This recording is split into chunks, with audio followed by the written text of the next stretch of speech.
करोड़ों में बिकते हैं देश के क्रिकेटर, काश किसानों का भी कोई आईपीएल होता। करोड़ों में बिकते हैं देश के क्रिकेटर, काश किसानों का भी कोई आईपीएल होता। तो दर बदर के नहीं ठोकर खाते गरीब मजदूर, और ना ही देश का पेट भरने वाला कभी भूखा सोता। हाय फ्रेंड्स, मैं Rupesh Kumar from the knowledge channel. दोस्तों, हमारे इस चैनल में आप सभी का स्वागत है।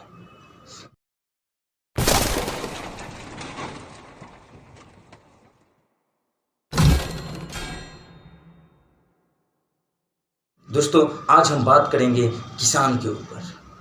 दोस्तों, किसान की क्या अहमियत होती है, आज हम आप लोगों को बताएंगे। दोस्तों, दुनिया कितना हो डिजिटल हो जाए, लेकिन वो रोटी के बिना एक कदम भी आगे नहीं बढ़ सकती। आप इंटरनेट के जरिए गूगल से हर चीज़ डाउनलोड कर सकते हैं, लेकिन रोटी डाउनलोड नहीं कर सकते।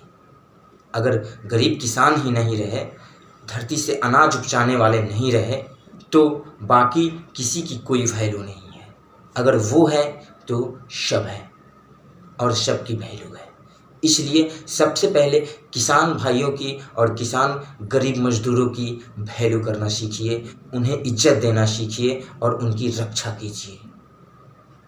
किसान की ही वजह से आज हमारा पेट भर रहा है, जिसके वजह से हम कुछ बोल पा रहे हैं, या किसान के ही वजह से आपका पेट भरता है, जिसके वजह से आप कुछ कर पाते हैं या आपको ऊर्जा मिलती है।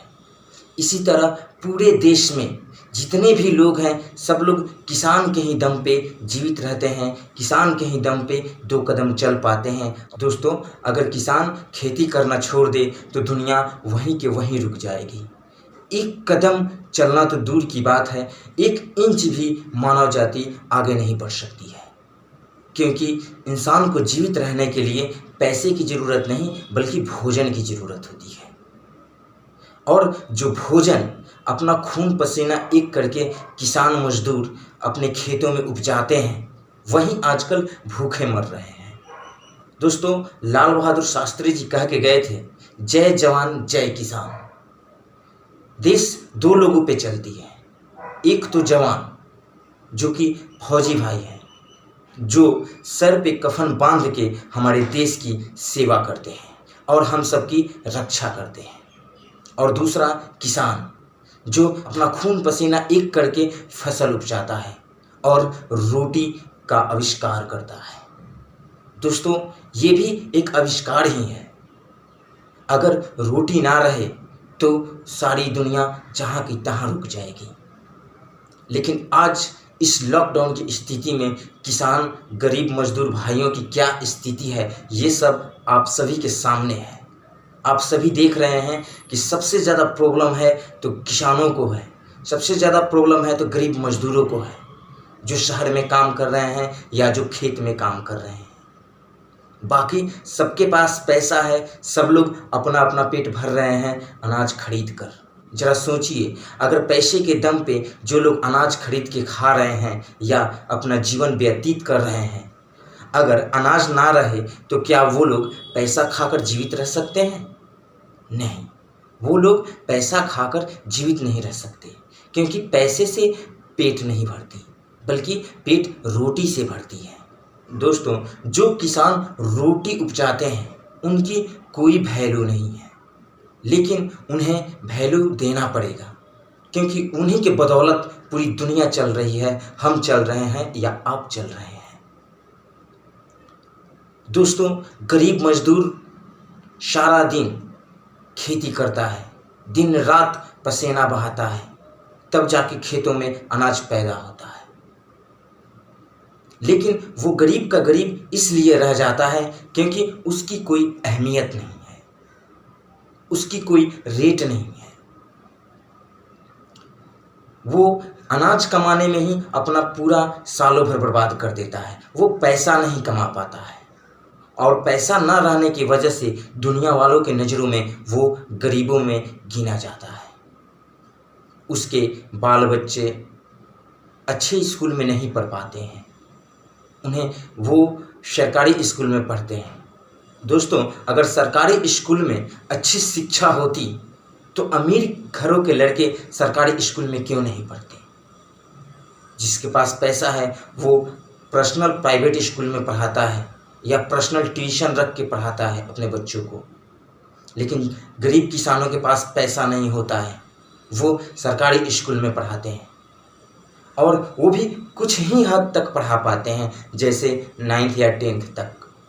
उसके बाद बच्चे जब बड़े हो जाते हैं तो उन्हें प्रदेश भेज दिया जाता है काम करने के लिए। वो गरीब मजदूर के लड़के प्रदेश में आकर फैक्ट्रियाँ चलाते हैं, जिसकी वजह से अमीर लोग अमीर होते जा रहे हैं और जो गरीब मजदूर पैसे कमाते हैं वो पैसा वो खुद का मेंटेनेंस और अपने घर का मेंटेनेंस करने में ही वो सारे पैसे ख़त्म हो जाते हैं। इसलिए वो गरीब के गरीब ही रह जाते हैं, उनके पास एक्स्ट्रा पैसे नहीं बचते। लेकिन ज़रा सोचिए, क्या उसकी कोई भी कीमत नहीं जो ज़मीन से अनाज उपजाता है? अगर अनाज नहीं होता तो हमारी और आपकी सबकी बोलती बंद हो जाती, क्योंकि पेट में जब भूख रहती है तो मुंह से कुछ भी नहीं निकलता है। दोस्तों, इस वक्त पूरे देशवासी लॉकडाउन की स्थिति में फंसी हुई है। सबके पास पैसा है, सबके पास पैसा है, वो जब चाहे तब अनाज खरीद सकता है। लेकिन गरीब मजदूर, उसके पास तो कुछ नहीं है, उसके पास तो अच्छा मकान नहीं है, अच्छे कपड़े नहीं हैं, सिर्फ घर में है तो रोटी, वो भी हमेशा के लिए नहीं रहती। जितना उसके पास है वही है, अगर ख़त्म हो गया तो फिर दर बदर ठोकरें खानी पड़ती है। दोस्तों, अगर हम सभी पूरे देशवासी गरीब किसानों को इस तरह नज़रअंदाज करेंगे तो एक दिन ऐसा आएगा कि इस धरती पे सभी लोग भूखे मर जाएंगे। जब अनाज उगाने वाले किसान ही नहीं रहेंगे तो फिर बिजनेस चलाने वाले कैसे रह पाएंगे? क्योंकि बिजनेस में सिर्फ पैसा मिलता है, रोटी नहीं मिलती। लोग अक्सर कहते हैं कि जिसके पास पैसा है उसके पास रोटी ऑटोमेटिक आ जाएगी, वो खरीद सकता है। लेकिन ज़रा सोचिए, अगर किसान अनाज उत्पन्न ही करना बंद कर दे, जब अनाज ही नहीं रहेगा तो आप पैसे से कैसे खरीद सकते हैं रोटी? तो ये आपकी गलतफहमी है कि आप पैसे से कुछ भी कर सकते हैं। आप पैसा से कुछ भी कर सकते हैं लेकिन अपना भूख नहीं मिटा सकते। इसलिए आप सभी से निवेदन है, विनती है कि इस वक्त इस लॉकडाउन की स्थिति में हर गरीब मजदूर की मदद करें, किसानों की मदद करें और ये मदद हर वक्त करें। ऐसा नहीं कि आज लॉकडाउन है तो आज मदद किए और कल लॉकडाउन ख़त्म हो गया तो कल से मदद करना छोड़ दिए। अगर आप मदद नहीं करेंगे तो किसान आपकी कैसे मदद करेंगे? अगर किसान आपका मदद करना छोड़ दिए तो आपका हर बिजनेस, हर प्लान स्टॉप हो जाएगा। आपके हर बिजनेस और हर प्लान के आगे फुल स्टॉप लग जाएगा। आप कुछ भी नहीं कर पाइएगा, ना ही आप ज़्यादा पैसे कमा पाइएगा और ना ही अच्छे मकानों में रह पाइएगा और ना ही अच्छे गाड़ियों में घूम पाइएगा। तो दोस्तों, सभी से गुजारिश है कि किसान भाइयों की, मजदूर भाइयों की हमेशा इज्जत करें, क्योंकि वो हैं तो हम सब हैं, हम सब हैं तो दुनिया है। अगर किसान भाई मजदूर ना रहें तो हमारी और आपकी और किसी भी बिजनेसमैन की कोई वैल्यू नहीं है। इसलिए किसान गरीब मजदूरों का मदद करना ही हमारा परम कर्तव्य है और हमारा सबसे बड़ा धर्म है। तो दोस्तों, ये वीडियो कैसा लगा आप कमेंट बॉक्स में बताएं और वीडियो अच्छा लगे तो ज़्यादा से ज़्यादा शेयर करें, ताकि किसानों को भरपूर सहायता मिले और उनके बच्चे अच्छे स्कूल में पढ़ें और वो अच्छा शिक्षा प्राप्त करें, ताकि हमारे देश का भविष्य उज्जवल हो। अब हम ब्रेक लेते हैं, फिर मिलते हैं इसी चैनल पे यानी द नॉलेज चैनल पे एक छोटे से ब्रेक के बाद, यानी अगले एपिसोड में। तब तक के लिए जय हिंद, जय भारत।